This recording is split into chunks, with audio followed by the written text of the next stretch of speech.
বগুড়ার আলোচিত content creator hero Alam গ্রেপ্তার। ঘটনা এমন যে আপনি ভাবতে পারবেন না। গতকাল দুপুরে শাহজাহানপুরে পুলিশের বিশেষ অভিযানে গ্রেপ্তার হন হিরো আলম। আদালতে হাজির হলেন নারীর অভিযোগে দায়ের করা মামলা নিয়ে জামিন নাকচ করে আদালত এবং তাকে কারাগারে পাঠানো হয়। জানা গেছে গ্রেপ্তারের আগে তিনি বেশ কিছুদিন আত্মগোপনে ছিলেন।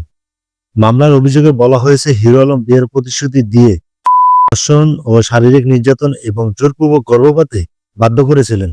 মামলাটি দায়ের করেছিলেন সাদিয়া রহমান মিথিলা এবং পুলিশ দীর্ঘ তদন্তের পর অভিযোগপত্র আদালতে জমা দিয়েছে। গ্রেপ্তারের সময় হিরো আলম ঢাকায় পালানোর চেষ্টা করেছিলেন, কিন্তু মহাসড়কে পুলিশ তাকে আটক করে। কিছুদিন আগে তিনি এই মামলাকে ভুয়া বলে দাবি করেছিলেন এবং উপনির্বাচনে প্রার্থী হওয়ার ইচ্ছা প্রকাশ করেছিলেন।